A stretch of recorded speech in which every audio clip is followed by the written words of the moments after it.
কেউ আপনাকে অনর্থক খারাপ ব্যবহার করছে, মুখ খারাপ করছে, আপনি চুপ করে থাকবেন। এই যে চুপ করে আছেন, মানুষ আপনাকে খারাপ বলছে, আপনি চুপ করে আছেন। গালি দিচ্ছে, আপনি চুপ করে আছেন। অশ্লীল শব্দ আপনার বিরুদ্ধে বের করছে, আপনি চুপ করে আছেন। এই চুপ করার মধ্য দিয়ে আল্লাহর সাহায্য আসতেছে। এটাই হলো পৃথিবীর বুকে সবচাইতে বড় নিয়ামত আল্লাহর তরফ থেকে। আপনি চুপ করে আছেন, আল্লাহ আপনার জন্য সাহায্য পাঠিয়েছে আসমানের ফেরেশতা। ফেরেশতা আপনার পক্ষ হয়ে ওই বান্দার সাথে মোকাবেলা করছে। এজন্য কেউ গালি দিলে, খারাপ ব্যবহার করলে আপনি তার প্রতিবাদ করতে যাবেন না। আপনার সামর্থ্য থাকার পরেও, আপনার সুযোগ থাকার পরেও আপনি চুপ করে থাকবেন, ওখান থেকে চলে আসবেন, হয়তো সরে যাবেন। কারণ মনে রাখবেন, কুকুর যদি কামড় দেয়, আমরা কি কুকুরকে কামড় দেব? সাইয়েদনা আবু বকর সিদ্দিক রাদিয়াল্লাহু তাআলা একদিন আমার নবীর দরবারে বসে আছেন। হঠাৎ এক বান্দা এসে আবু বকর সিদ্দিক রাদিয়াল্লাহু তাআলাকে গালাগালি শুরু করেছেন। আবু বকর সিদ্দিক চুপ করে ওই বান্দার দিকে তাকিয়ে আছে, মুস্কি মুস্কি হাসতেছেন। কিন্তু ওই বান্দার গালিগালাজ থামে না, অপবাদ থামে না। তুমুল ভাবে সে গালাগালি করা শুরু করলো। সিদ্দিক আকবর ধৈর্য ধারণ করে বসে আছে। আমার নবী আবু বকর সিদ্দিকের এই অবস্থা দেখে আমার নবী হাসে। কিছুক্ষণ পর এমন ভাবে চরম পর্যায়ে ওই বান্দাটা অপবাদ দেওয়া শুরু করেছে, এমন চরম পর্যায়ে অশ্লীল শব্দ বের করা শুরু করেছে, আবু বকর সিদ্দিক আর নিজেকে থামাতে পারে নাই। তিনি উঠে ওই বান্দার জবাব দেওয়া আরম্ভ করেছে। যেই দিকে আবু বকর সিদ্দিক জবাব দেওয়া আরম্ভ করলো, আমার নবী চট করে মজলিস থেকে উঠে আমার নবী হাঁটা দিলেন। আমার নবী যখন মজলিস থেকে উঠে চলে গেলেন, আবু বকর সিদ্দিক ঘাবড়িয়ে গেছে। না জানি আমার কোন শব্দে আমার নবী কষ্ট পেয়ে গেছে, না জানি আমার কোন শব্দে আমার নবীর হৃদয়ে আঘাত এনেছে, না জানি কোন শব্দে আমি আমার নবুয়তের রাসূলের হৃদয় ভেঙে ফেলেছি। আবু বকর সিদ্দিকও দৌড় দিয়েছেন আমার নবীর পেছনে। সুবহানাল্লাহ। আমার নবী চলে গেছেন হুজরায়। আবু বকর সিদ্দিকও পেছন পেছন গেলেন। ইয়া রাসূলুল্লাহ, আমাকে অনুমতি দিলে আমি ভেতরে আসতাম। বলে হ্যাঁ আসো। বলে ইয়া রাসূলুল্লাহ, আমার কোন শব্দে আপনার হৃদয় ভেঙেছে আমাকে একটু বলেন। ইয়া রাসূলুল্লাহ, আপনি দেখেছেন আমি অনেকক্ষণ সহ্য করেছি, অনেকক্ষণ ধৈর্য ধারণ করেছি, বসেছিলাম আমি দেখছিলাম সে থামে কিনা। ইয়া রাসূলুল্লাহ, সে থামছে না। সে যখন বড় বড় কথা আরম্ভ করেছে, অপবাদ শুরু করেছে, ইয়া রাসূলুল্লাহ নিজেকে আর থামিয়ে রাখতে পারি নাই, এজন্য আমি কথা বলা শুরু করেছি। ইয়া রাসূলুল্লাহ, আপনি কি আমার কথাগুলাই কি কষ্ট পেয়েছেন? আপনার হৃদয়ে কি আঘাত এনেছে? আমার নবী বলে, আবু বকর তুমি যখন চুপ করেছিলা, আবু বকর তুমি দেখো নাই, আমি নবী দেখেছি। তুমি যখন চুপ করে ওই বান্দার অশ্লীল শব্দগুলা শুনছিলা, সে তোমাকে খারাপ ব্যবহার করছে, তুমি চুপ করেছিলা, ধৈর্য ধারণ করেছিলা, তখন আমি দেখতেছি আল্লাহ আসমান থেকে ফেরেশতা পাঠিয়েছে। ফেরেশতা তোমার পক্ষে দাঁড়িয়ে ওই বান্দার প্রত্যেকটা কথার জবাব দিচ্ছে। জবাবগুলো এত সুন্দর ছিল, আমি নবী ওই জবাবগুলো শুনে শুনে হাসছিলাম। আর যখনই তুমি চট করে উঠে কথা বলা শুরু করেছো, তখন রহমতের ফেরেশতা ওখান থেকে চলে গেছে, শয়তান চলে এসেছে। আর যেখানে শয়তান এসেছে সেখানে আমি নবী আর থাকতে পারি না, এজন্য আমি নবী সেখান থেকে উঠে চলে আসলাম। সুবহানাল্লাহ। আমার নবী এরপরে বলেছেন, আবু বকর তিনটা কাজ হবে পৃথিবীর মধ্যে দিবা আলোকের মতো স্পষ্ট, এই তিনটা কাজ হবেই হবে। তিনটা কাজের মধ্যে একটা কাজ হচ্ছে, মানুষ মানুষের উপর আঘাত করবে, অন্যায়ভাবে একজন আরেকজনকে জুলুম করবে, আঘাত করবে। সেই সময় যদি মানুষ চুপ করে বসে থাকে, তখন আল্লাহর পক্ষ থেকে ওই বান্দার পক্ষে সাহায্য আসবে। সেই বান্দাকে জমিনের মধ্যে আল্লাহ শক্তিশালী করবেন। সুবহানাল্লাহ। আমার নবী বলে, ও আবু বকর, পৃথিবীর বুকে অন্যায়ের শিকার হয়েছে বান্দা, চুপ করেছিল, ক্ষমা করে দিয়েছে, আল্লাহ জমিনের মধ্যে তার জন্য অচিরেই সাহায্য পাঠাবেন এবং তাকে আল্লাহ পাক শক্তিশালী করবেন। সুবহানাল্লাহ। তাহলে কেউ আমাদের বিরুদ্ধে বলে আমরা কি করে থাকবো? চুপ করে থাকবো। এরপরে আমার নবী বলেছেন, 2 নাম্বার, কেউ আত্মীয়তার বন্ধনকে মজবুত করার জন্য আত্মীয়কে যদি সাহায্য সহযোগিতা করে, অর্থাৎ আত্মীয় স্বজন যদি দুর্বল হয়, আত্মীয় স্বজন যদি একটু অসহায় হয়, তাদের পাশে গিয়ে যদি দাঁড়ায়, সবল আত্মীয় স্বজন তাদেরকে যদি একটু সাহায্য সহযোগিতা করে, আমার নবী বলেন, ও আবু বকর সিদ্দিক শোনো, আল্লাহ পাক ওই বান্দার সম্পদ দিন বেদিন বাড়িয়ে দেবেন। সুবহানাল্লাহ। 3 নাম্বার, পৃথিবীর বুকে কোন বান্দা যদি সম্পদ বৃদ্ধির আশায়, সম্পদ পাওয়ার আশায় মানুষের সামনে হাত পাতে, অনেকের সামর্থ্য থাকার পরেও দেখবেন গ্রামের মধ্যে মোটামুটি কিছুটা স্বার্থ সামর্থ্য আছে, শহরে যায় ভিক্ষা করে। আমার নবী আজ থেকে অনেক বছর আগে, 1500 বছর আগে বলেছেন, কেউ সম্পদ বৃদ্ধির আশায় যদি মানুষের সামনে হাত পাতে, আল্লাহ পাক তার সমস্ত সম্পদকে আল্লাহ ধ্বংস করে দেবেন, তার ভেতরে অভাব অনটন আল্লাহ পাক নাজিল করবেন। তার অভাব অনটন শুরু হয়ে যাবে, তার সম্পদ আল্লাহ ধ্বংস করে দেবেন। এজন্য আপনারা কখনো মানুষের সামনে হাত পাতার চেষ্টা করবেন না। আমার নবী বলেছেন কি জানেন, এটার চাইতে এটা উত্তম। আপনাকে গালি দিয়েছে, খারাপ ব্যবহার করেছে, আপনি চুপ করে থাকবেন।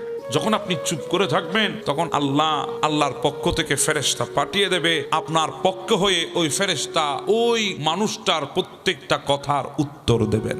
সম্পদ পাওয়ার আশায় নিজেকে একদম নিচে নামিয়ে ফেলবেন না। আমি আরেকটা কথা বলি আপনাদের। ইমাম বুখারী আলাইহির রহমাত, উনি যখন সফরে বের হয়েছেন আমার নবীর হাদিস সংরক্ষণ করার জন্য, নদীর উপরে নৌকায় সফর করছিলেন। হঠাৎ একজন বান্দার সাথে উনার দেখা। বান্দাটা ক্ষুধার্ত, অসহায়। তিনি বলেন, হুজুর আমি বড় অসহায় মানুষ, আপনি কোথায় যাচ্ছেন? বলে, আমি যাচ্ছি, একটু সফরে বের হয়েছি, আল্লাহর জমিন একটু সফর করব। হুজুর সাথে কিছু নিয়েছেন যেহেতু সফরে যাচ্ছেন? বলে, হ্যাঁ, আমার সাথে 1000 স্বর্ণ মুদ্রা আছে। এই কথা শোনার পর ওই মানুষটা মনে মনে হাসে, কারণ সে যে জন্য এসেছে কথাটা সে পেয়েছে। সে এবার কিছুক্ষণ পরে হঠাৎ করে নৌকার মাঝখানে সে হাও মাও করে চিল্লা আরম্ভ করে দিয়েছে। মানুষজন সবাই জড়ো হয়েছে। কিরে কাঁদিস কেন? বলে, আমার 1000 স্বর্ণ মুদ্রা হারিয়ে গেছে। চারিদিকে এখন সবাই হতবাক হয়ে গেল। 1000 স্বর্ণ মুদ্রা আমাকে কে নিল? কোথায় নিল? সবাইকে তালাশ করা হোক। ইমাম বুখারী মনে মনে চিন্তা করে, মানুষটা তো অনেক বড় মারাত্মক মানুষ। এখন সবাই এসে যদি আমার কাছে তালাশ করে, আমার কাছে 1000 স্বর্ণ মুদ্রা পাবে, আমি হাজারও যদি বলি এগুলো আমার, কেউ বিশ্বাস করবে না। এখন আমি কি করব চিন্তা করতে করতে ইমাম বুখারী 1000 স্বর্ণ মুদ্রার সবগুলা পানির মধ্যে ফেলে দিয়েছে। সবাইকে তালাশ করা হলো, কারো কাছে কোনো স্বর্ণ মুদ্রা পাওয়া গেল না। তো সবাই বলে, আরে পাগল, কেউ নিলে তো এখান থেকে আর পালিয়ে যাওয়ার তো সুযোগ নাই। নদীর মাঝখানে যাবে তো কই যাবে? কেউ নামেও নাই জাহাজ থেকে, আর থাকলে তো কারো না কারো কাছে থাকবে, কারো কাছে নাই। আরে পাগল। সবাই তাকে ধমক দিলেন। এরপরে যার যার মতো সবাই চলে গেলেন। ওই বান্দাটা আস্তে আস্তে করে ইমাম বুখারীর কাছে গেলেন। বলে, হুজুর বলেছিলেন 1000 স্বর্ণ মুদ্রা আছে, এগুলো কই? বলে, ছিল, এটা সত্য, কিন্তু সবগুলো আমি নদীতে ফেলে দিয়েছি। হ্যাঁ, আপনি 1000 স্বর্ণ মুদ্রা নদীতে ফেলে দিলেন? বলে, হ্যাঁ। কেন? বলে, তুমি 1000 স্বর্ণ মুদ্রার দিকে তাকিয়েছো, তুমি আমার চরিত্র, আমার ইজ্জত, আমার আবরুরের দিকে তাকাও নাই। গোটা পৃথিবী আমার সত্যবাদিতার উপরে সার্টিফিকেট হয়ে আছে। আমি নবীর হাদিসে মোবারকা সংকলন করেছি। এত বড় নিয়ামত আল্লাহ আমাকে দিয়েছে।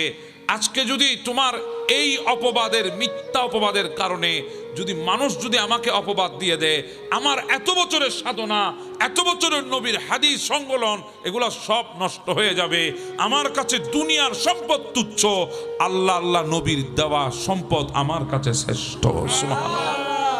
এজন্য চরিত্র নষ্ট করে সম্পদ কামাবেন না।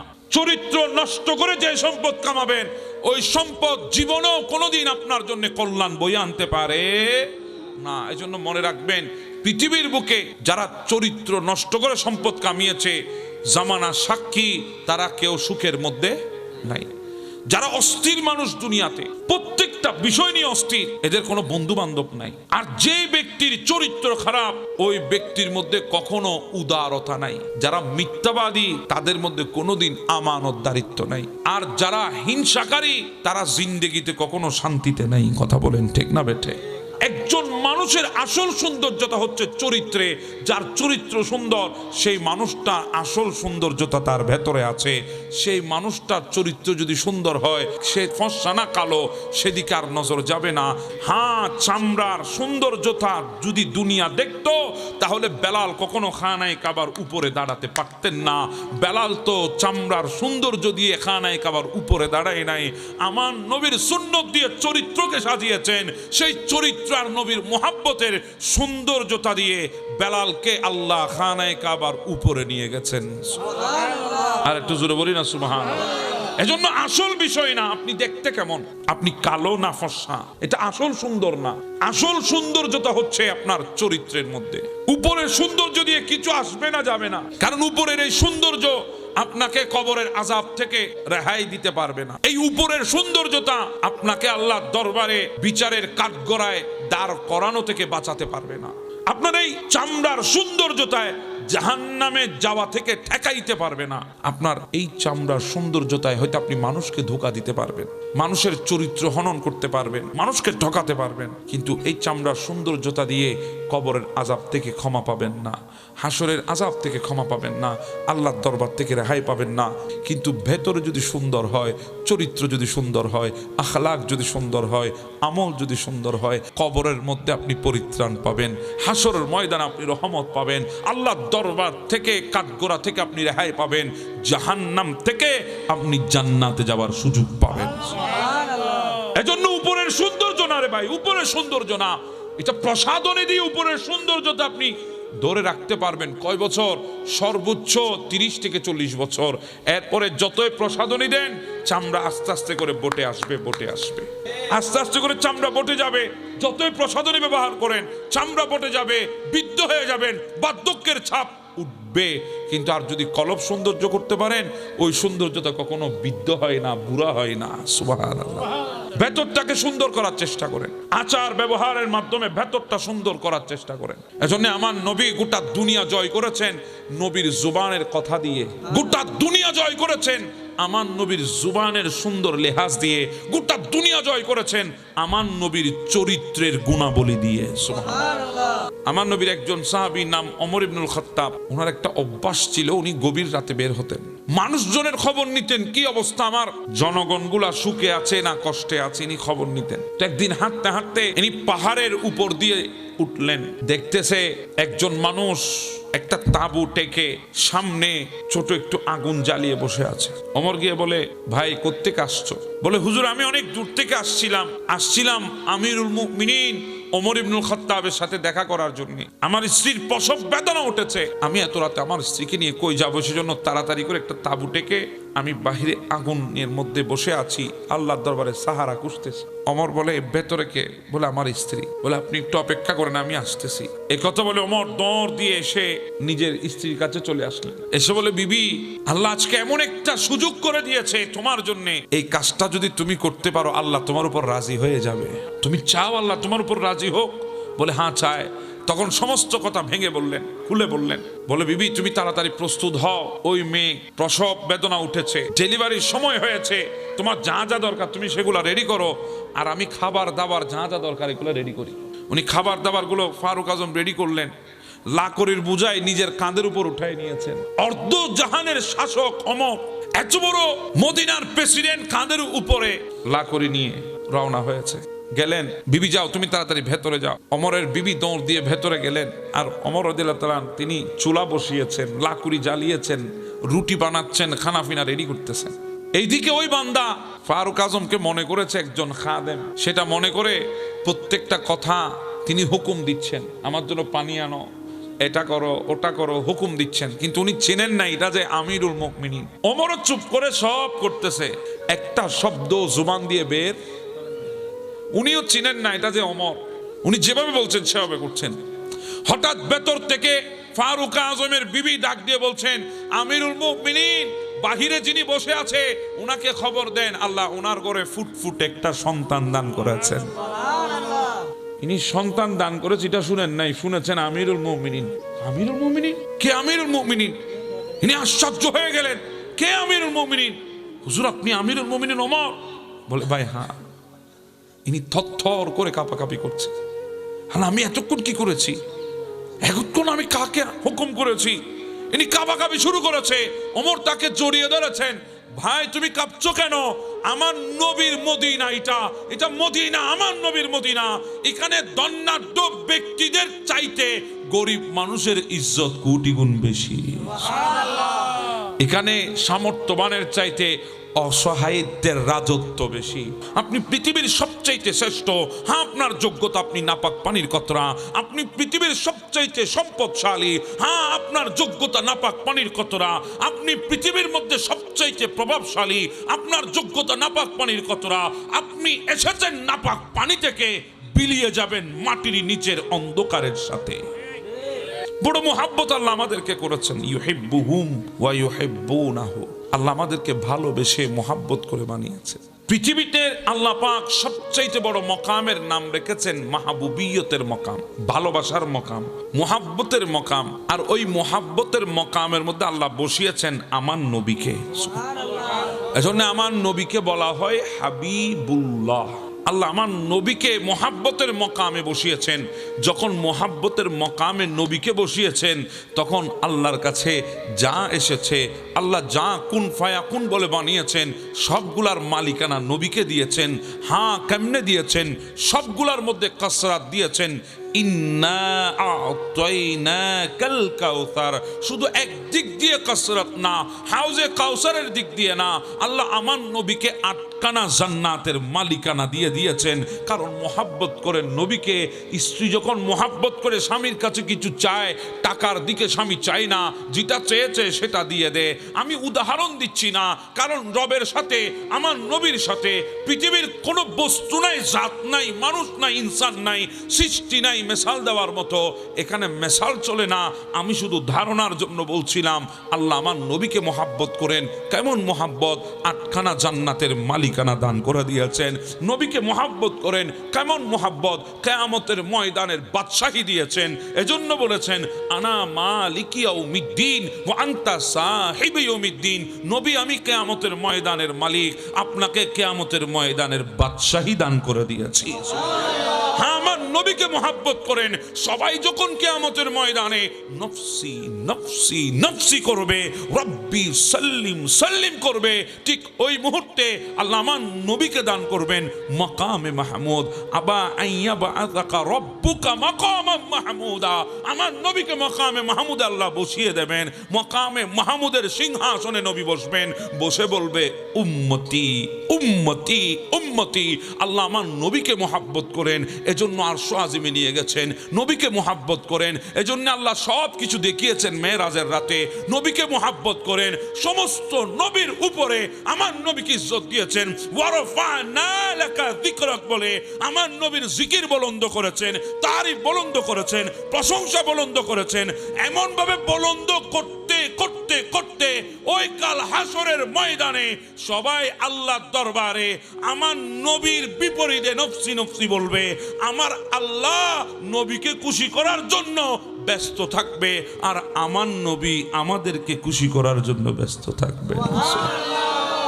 আমাদেরকে বেশি ভালো আল্লাহ বাসেন, বেশি মোহাব্বত আল্লাহ আমাদেরকে করেন। আল্লাহ এরপরে আমাদেরকে যেই নবী দিয়েছেন, তিনিও কি কম মোহাব্বত করে আমাদেরকে? আজিজুন আলাইহি মা আনিতুম হারিসুন আলাইকুম।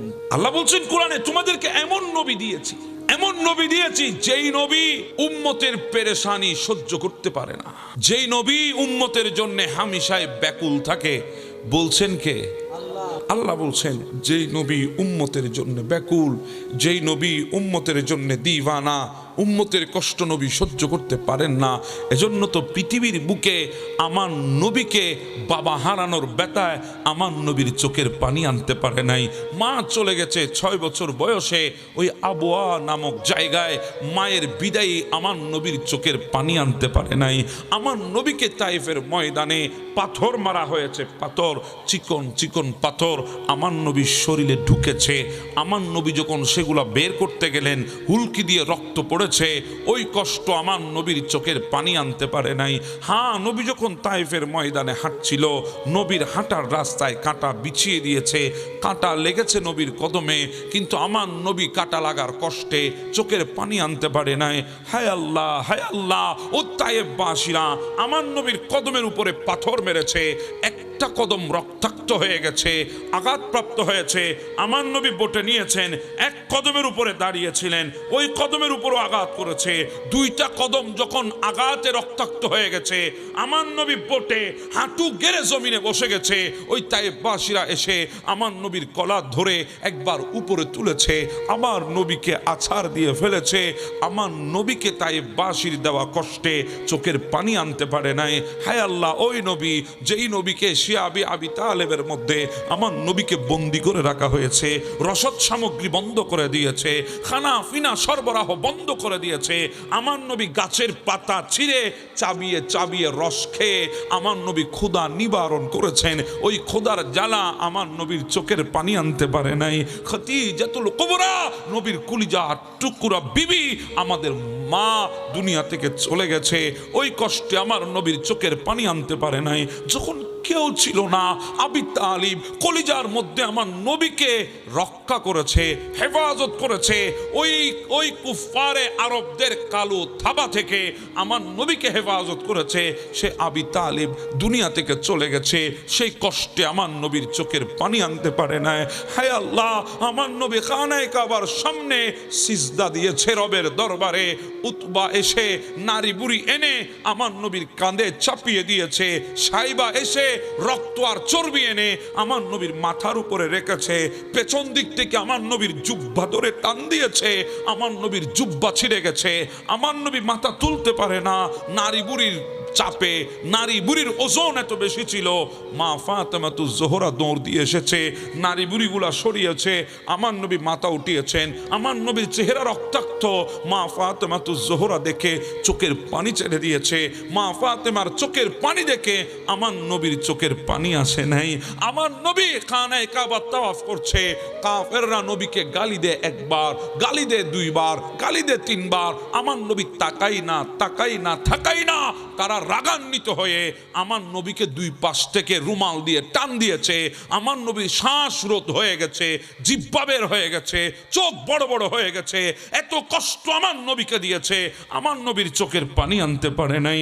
আবু জাহেল লাঠি দিয়ে বাড়ি দিয়েছে আমার নবীর মাথা মুবারকে, রক্ত পড়েছে। আমার নবী ওই কষ্টে চোখের পানি আনতে পারে নাই। আমার নবীকে আল্লাহ বলেছে খানায়ে কাবা ছেড়ে দেওয়ার জন্যে। আমার নবী ছেড়ে দিয়েছে। খানায়ে কাবা ছাড়ার কষ্টে আমার নবী চোখ দিয়ে পানি ফেলে নেয়। আল্লাহ বলেছে মক্কা ছেড়ে দিতে হবে। আমার নবী প্রিয় শহর মক্কা ছেড়ে দিয়েছে। মক্কা ছাড়ার কষ্ট আমার নবীর চোখ দিয়ে পানি আনতে পারে নাই। আমার আল্লাহ বলেছে বাবার বিটা ছেড়ে দিতে হবে, হিজরত করে মদিনায় যেতে হবে। আমার নবী ছেড়ে দিয়েছে। বাবার বিটা ছেড়ে দেওয়ার কষ্টে আমার নবীর চোখ দিয়ে পানি আনে নাই। উহুদের ময়দানে আমার নবীর দন্দন শহীদ করেছে। দন্দন শহীদ হওয়ার কষ্টে আমার নবীর চোখের পানি আসে নাই। আমার নবীর মাথার উপরে লোহার টুপি ছিল, ওই টুপি ভেঙে টুকরো আমার নবীর মাথা মুবারকের ভেতরে ঢুকে গেছে। আর সহ্য করতে পারে না। হাঁটতে হাঁটতে আমার নবী উহুদের পর্বতের পাদদেশে আমার নবী আশ্রয় নিয়েছেন। হাত দিয়ে উহুদের পাহাড়কে স্পর্শ করেছে।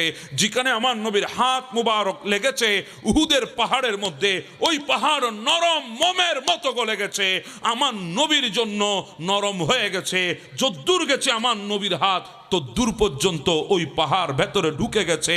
আমার নবীর হাত মুবারকের চিহ্ন ওই পাহাড়ের গায়ে আজও পর্যন্ত লেগে আছে। আমার নবী সামনে গিয়েছেন, ছোট একটি গুহা, আমার নবী ঢুকেছেন। ঢুকে আমার নবী শিকানে মাথার যন্ত্রণা সহ্য করতে না পেরে আমার নবী একটু করে মাথা মুবারক রাখলেন। উহুদ নরম হয়ে গেছে, পাথর নরম হয়ে গেছে। আমার নবীর জন্য তুলা হয়ে গেছে, শিমুল তুলার চাইতে আরো নরম হয়ে গেছে।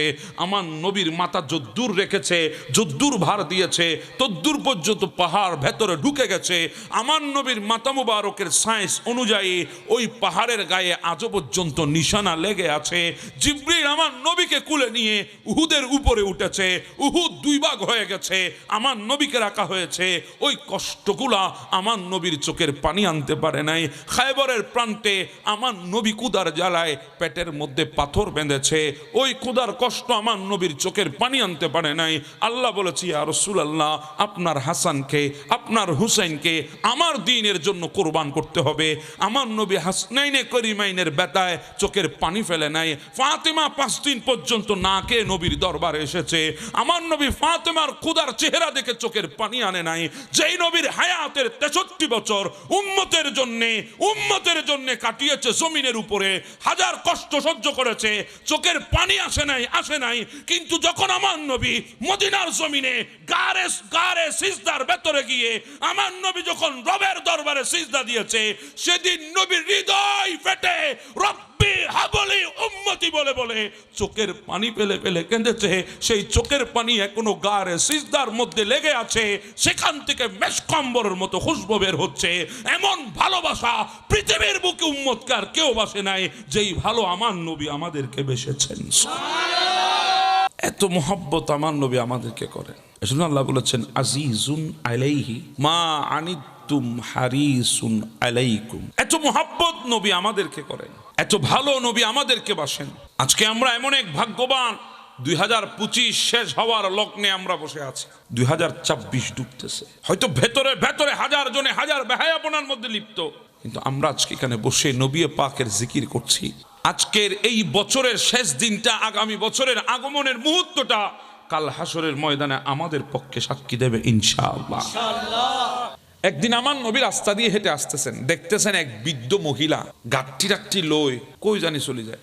উনি গাঠটিটাও ভালো করে তুলতে পারে না। আমার নবী আসলেন, আমার নবী বলেন মা কই যাচ্ছেন? বলে বাবা আমাদের মক্কার মধ্যে এক জাদুঘর এসেছে, বলে সে নাকি মানুষকে বাপদাদার ধর্ম থেকে তার ধর্মের দিকে নিয়ে যাচ্ছে। আমার নবী শুনছেন, তো আপনি কই যাচ্ছেন? বলে বাপু আমি রাস্তাঘাট ছেড়ে দেব, ঘর বাড়ি ছেড়ে দিয়েছি মক্কায়, কিন্তু বাপদাদার ধর্ম ছাড়তে পারবো না। এজন্য জাদুঘরের সামনে যাওয়ার আগে, তার জাদু আমার উপর প্রভাবিত হওয়ার আগে আমি মক্কা ছেড়ে চলে যাচ্ছি। আমার নবী কিছু বলেন নাই। তো মা বলে গাঁটটি একটু বেশি হয়ে গেছে, নিতে পারি না, কষ্ট হয়। বলে মা ঠিক আছে অসুবিধা নাই, আমি আপনার গাঁটটিগুলো নিই। সুবহানাল্লাহ। আমার নবী নিজের কাঁধের উপর গাঁটটি নিয়েছে, নিয়ে ওই মহিলাকে আমার নবীর এতক্ষণ বদনাম করেছে না সুনাম করেছে? বদনাম। এরপর আমার নবী কি নিয়েছেন? গাঁটটি নিয়েছেন। আপনার বিরুদ্ধাচরণ যে করবে বেশি, আপনি তাকে মেহমানদারি করবেন বেশি। আজকে আমি বলতেছি আপনারে, সমাজ থেকে ফিতনা চলে যাবে। আপনি অ্যাপ্লাই করেন নবীর সুন্নত। আপনি জানেন ওই মানুষটা আপনার বিরুদ্ধে বলে, আপনি তাকে বেশি সালাম দেন। আপনি দেখলে তাকে সালাম দেবেন, আসসালামু আলাইকুম রহমতুল্লাহ। আগে না দিলে এখন দেবেন। আপনি শুনেছেন সে আপনার বিরুদ্ধে বলে, আপনি শুনেছেন সে আপনার বিরুদ্ধে বলে, আপনি মাঝে মাঝে কয়েক মাসে একবার তার ঘরে আফেল টাফেল নিয়ে বেড়াইতে যাবেন। সে মেহমানদারি করুক আর না করুক, আপনি যাবেন, আফেল টাফেল গুলা দেবেন, তার শরীরের খোঁজখবর নিয়ে চলে আসবেন। আপনি জানেন ওই মানুষটা আপনার বিরুদ্ধে বলে, আপনি তাকে মাঝে মাঝে চায়ের দোকানে বসিয়ে আপনি বিল দেবেন। সে কদ্দুর আপনার বিরুদ্ধে বলে আপনি দেখবেন, আর আপনি কদ্দুর নবীর সুন্নত দিয়ে তার হৃদয়ে ঢুকতে পারে, আপনি সেটা দেখবেন। আমি আপনাকে গ্যারান্টি দিচ্ছি, 1 মাস যদি এই ফর্মুলা দিয়ে আপনি চলতে পারেন, ওই মানুষ বাধ্য হবে এই কথা বলতে, হ্যাঁ আমি ভুল করেছি, ছেলেটা তো আসলে অনেক ভালো ঘরের ছেলে। আমার নবীর সুন্নত তরিকা অ্যাপ্লাই করেন, সমাজ থেকে ফিতনা চলে যাবে। আজকে আমরা মুরব্বি দেখলে সালাম দিতে পারি না, আছে না নাই? সালাম উঠে গেছে আমাদের সমাজ থেকে। অথচ সালাম এটা আল্লাহর রহমত আসার একটা বড় মাধ্যম জমিনের মধ্যে। আপনি বলছেন আসসালামু আলাইকুম ওয়া রাহমাতুল্লাহ, আপনার উপর আল্লাহর রহমত হোক। উনি বলছেন ওয়া আলাইকুম আসসালাম, তোমার উপর আল্লাহর রহমত হোক। আপনি বলছেন দোয়া করছেন, এটা দোয়া, এটা উঠে গেছে। এখন আমাদের অনেক মুরব্বীরাও শিক্ষা দেন, আমাদেরকেও কিছু শিক্ষা দেওয়ার প্রয়োজন আছে। কোনো সন্তান যদি সালাম না দিয়ে চলে যায়, ধমক দেবেন না, তাকে শিক্ষা দেবেন। কিভাবে শিক্ষা? লাড়ি লইরে দূরে যেমন হয়ে শিক্ষা কি জানেন? তাকে ডাকবেন, এদিকে বাবা, এদিকে তুই আমার কাছে, বাবা তুই আমার কি চাচা, আমি আপনার ভাতিজা। আমি কি? আপনি চাচা। তা আমি বড় না তুই বড়? বলো চাচা আপনি বড়। তা আমি যদি বড় হই, তুই তো আমার সালাম দিলি না, অসুবিধা নাই, আমি তোর চাচা হয়ে তোকে বলছি আসসালামু আলাইকুম ওয়া রাহমাতুল্লাহ। আপনি একবার বলেন, দেখবেন ওই ছেলে জিন্দেগিতে আপনাকে দেখলে সালাম না দিয়ে আর কখনো যাবে না। আমার নবী কাঁধে নিয়েছেন, নিয়ে পৌঁছিয়ে দিয়েছেন। ওই বুড়িমা বলে বাবা এখানে রাখো, আমার গ্রামের বাড়িটা, আমি এখানেই থাকবো, এখানে রাখো। আমার নবী রাখলেন, রেখে আমার নবী বলছেন মা ঠিক আছে তাহলে আমি আসি এবার। আমার নবী চলে আসেন, বলে বেটা একটু দাঁড়াও, তুমি আসলে অনেক ভালো মানুষের সন্তান। সুবহানাল্লাহ। আজকাল এরকম কেউ কাউকে সহযোগিতা করে না, সাহায্য করে না। বুড়া মানুষকে তো এমনও করে না। তুমি এত মহাব্বত আমাকে দেখিয়েছো, এত কষ্ট আমার জন্য করেছো, বাবা তোমার নাম কি? আমার নবী বলে বাদ দেন না, আমার নাম জানার দরকার নাই, আমি আপনাকে যদ্দূর করার তদ্দূর করেছি, আমি আবার বিদায় নিই। বলে না বাবা, আজকে যদি তোমার নাম আমি না জানি, আমি আমার রবের দরবারে, আমার প্রভুর দরবারে, আমার স্রষ্টার দরবারে তোমার জন্য আশীর্বাদ কিভাবে করব। একটু তোমার নামটা আমাকে বলো। আমার নয় বলেন, মা আপনি যেই জাদুঘরের ভয়ে মক্কা ছেড়ে চলে এসেছেন, আমি সেই জাদুঘর মুহাম্মদ। সুবহানাল্লাহ। এটা শোনার সাথে সাথে ওই বুড়িমা হতবাক হয়ে গেল। বলে কি বলো বাবা, তুমি সেই? বলে হ্যাঁ। বলে হ্যাঁ, যদি তুমি সেই হয়ে থাকো, হ্যাঁ তোমার জাদু তো আমার উপর প্রভাবিত হয়ে গেছে, আমি তোমার জাদুর মন্ত্র কালিমাটা পড়ে দেব। সুবহানাল্লাহ। আমার নবীর আদর্শে হাজার মানুষ মুহূর্তে গলে গিয়ে আমার নবীর কলমা পড়ে দিয়েছেন। এটাই আমার নবীর আদর্শ, এটাই আমার নবীর চরিত্র। আমার নবী গালি দিয়ে, আমার নবী ধমক দিয়ে কাউকে কলমা পড়ান নাই। আমার নবীর গুণাবলী দেখে, চরিত্র দেখে মক্কার মানুষ আমার নবীর প্রতি নরম হয়ে গেছেন, আমার নবীর প্রতি ধাবিত হয়েছেন। এটা আমাদের জন্য উত্তম আদর্শ, আমার নবীর আদর্শ। এজন্য কেউ আপনাকে গালি দিয়েছে, আপনি বিপরীতে গালি দেবেন না, আপনি তাকে সালাম দেবেন। কেউ আপনাকে মন্দ বলেছে, আপনি তার খোঁজ খবর নেবেন। কেউ আপনাকে খারাপ বলেছে, আপনি তাকে খানা খাওয়াবেন, মেহমানদারি করবেন। দেখবেন তার ভেতর থেকে যেই নিফাকে আপনার জন্য আছে, ওগুলো আল্লাহ বের করে দিয়ে ওই দিলের মধ্যে আল্লাহ রহমত নাজিল করবেন। তিনি নিজে একদিন বলতে বাধ্য হবে, আমি ভুলের মধ্যে ছিলাম, আসলে মানুষটা অনেক অনেক ভালো বংশের মানুষ। পৃথিবীর বুকে আল্লাহ পাক আমাদেরকে বানিয়ে প্রেরণ করেছেন মোহাব্বতের কারণে। সুবহানাল্লাহ। মোহাব্বত বুঝেন? আমাদের ছেলেরা এখন মোহাব্বত বুঝে, ভালোবাসা বুঝে, কিন্তু আল্লাহ যে মোহাব্বত করে আমাদেরকে বানিয়েছেন সেই মোহাব্বত বুঝে না। কারণ আমরা মোহাব্বত মানি মনে করি একজন উপযুক্ত ছেলে আর একজন উপযুক্ত মেয়েকে ভালোবাসার নাম। কথা বলেন ঠিক না? এটা হচ্ছে হারাম না হালাল? জি বলেন কি? হারাম। হারাম রিলেশন, এটা আল্লাহর পক্ষ থেকে অনেক বড় একটা গজব, অনেক বড় গজব। সবচাইতে হালাল ভালোবাসা, এই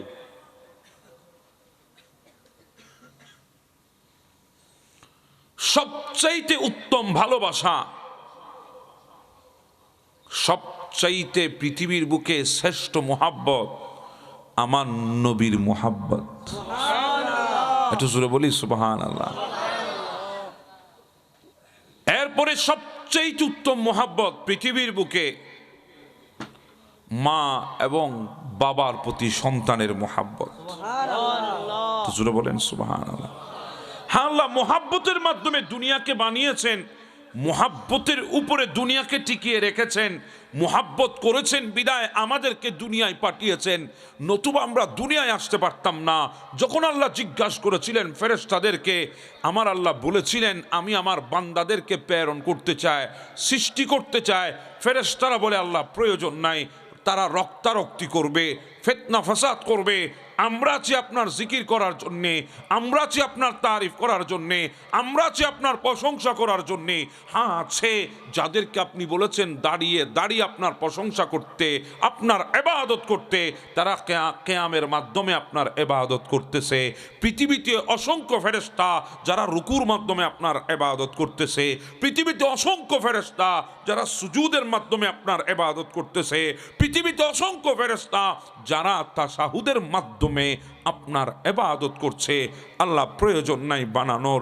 আল্লাহ বলে না না, তোরা জানিস না, আমি যা জানি। তোরা বুঝিস না, আমি যা বুঝি। তোরা দেখছিস বান্দা ফিতনা ফাসাদ করবে, কিন্তু আমি বলছি শুন শুন, ইউহিব্বুহুম ওয়া ইউহিব্বুনাহু, আমি তাদেরকে মোহাব্বত করব, তারা আমাকে মোহাব্বত করবে। সুবহানাল্লাহ। হ্যাঁ, মোহাব্বতের উপরে আল্লাহ দুনিয়া বানিয়েছেন, মোহাব্বত করে আমাদেরকে বানিয়েছেন। মোহাব্বত যদি না থাকতো, ওই নাপাক পানি থেকে অস্তিত্ব দেওয়ার পরে আল্লাহ আমাদেরকে এইটুকু কখনো আনতেন না। কথাগুলো একটু মন দিয়ে শোনার চেষ্টা করবেন, কারণ আমাদের মুরব্বীরা আমাদেরকে বলতেন কথা মন দিয়ে শোনো। ওনারা তো হোস্টেল আদাম আল্লাহ রবা একটা টিকখান হইল কেন হন নবা অন্য মাতি বই তাইলে মনোবোধ গোরস্থানের মাঝখান দিয়ে বই লইবে এখন মুর্দা সামনে ওবা কেন মাতন না মুখ যারা বাইন্দেন মুক্তিং করে ফেলন, কোনো অসুবিধা নইবেন। এন ঠান্ডা না ফেরন মান মারা যাবে, এলে ঠান্ডা ফেরন নবা। ইয়ার তোর আরো মারাত্মক ঠান্ডা। 2 দিন আগে আসলাম দে কিশোরগঞ্জ, বাজিতপুর, এরপর আসলাম তো সরাইল, এরপর আসলাম কুমিল্লা।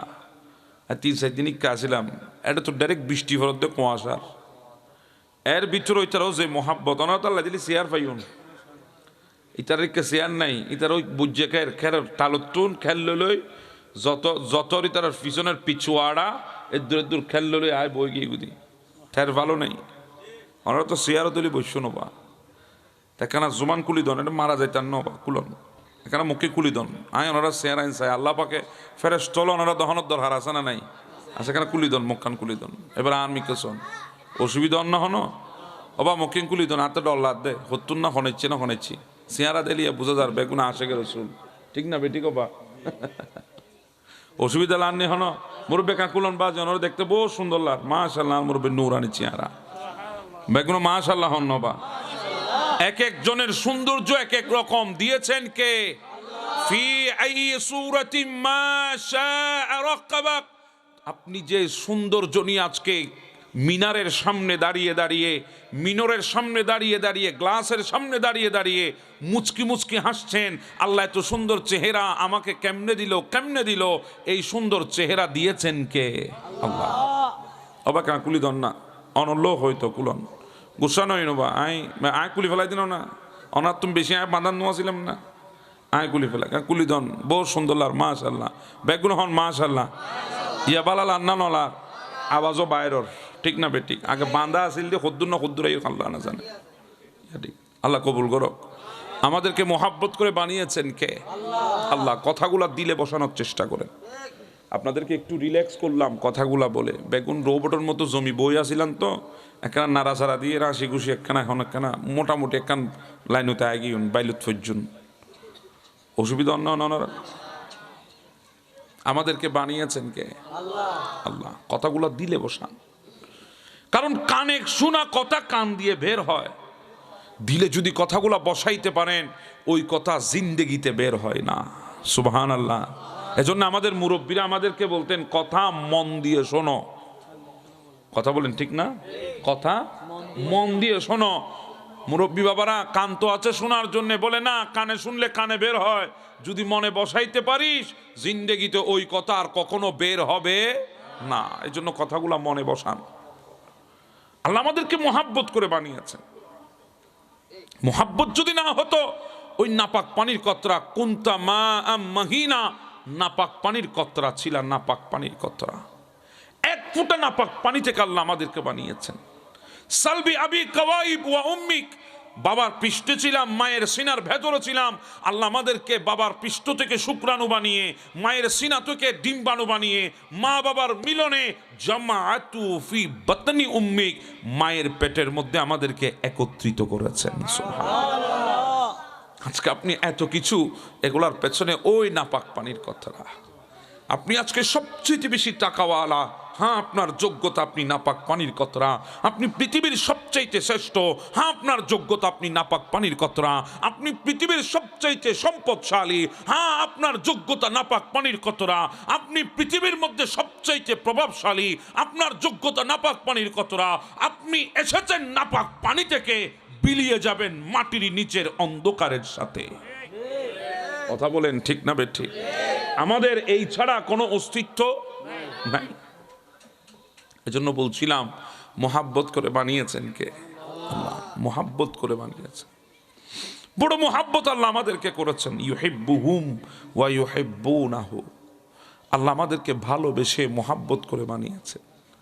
পৃথিবীতে আল্লাহ পাক সবচাইতে বড় মকামের নাম রেখেছেন মাহবুবিয়তের মকাম, ভালোবাসার মকাম, মোহাব্বতের মকাম। আর ওই মোহাব্বতের মকামের মধ্যে আল্লাহ বসিয়েছেন আমার নবীকে। এজন্য আমার নবীকে বলা হয় হাবিবুল্লাহ। আমার নবীকে কি বলা হয়? হাবিবুল্লাহ। আল্লাহ আমার নবীকে মোহাব্বতের মকামে বসিয়েছেন। যখন মোহাব্বতের মকামে নবীকে বসিয়েছেন তখন আল্লাহর কাছে যা এসেছে, আল্লাহ যা কুন ফায়াকুন বলে বানিয়েছেন সবগুলার মালিকানা নবীকে দিয়েছেন। হ্যাঁ কেমনে দিয়েছেন?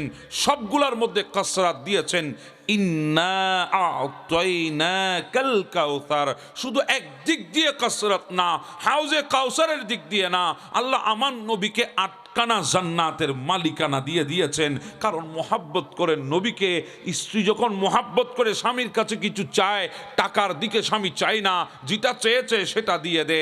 আমি উদাহরণ দিচ্ছি না, কারণ রবের সাথে, আমার নবীর সাথে পৃথিবীর কোনো ক্ষেত্র নাই, বিশেষণ নাই, কোনো বস্তু নাই, জাত নাই, মানুষ নাই, ইনসান নাই, সৃষ্টি নাই মেসাল দেওয়ার মতো।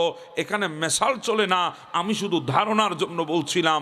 আল্লাহ আমার নবীকে মোহাব্বত করেন, কেমন মোহাব্বত, আটখানা জান্নাতের মালিকানা দান করে দিয়েছেন। নবীকে মোহাব্বত করেন, কেমন মোহাব্বত, কিয়ামতের ময়দানের বাদশাহী দিয়েছেন।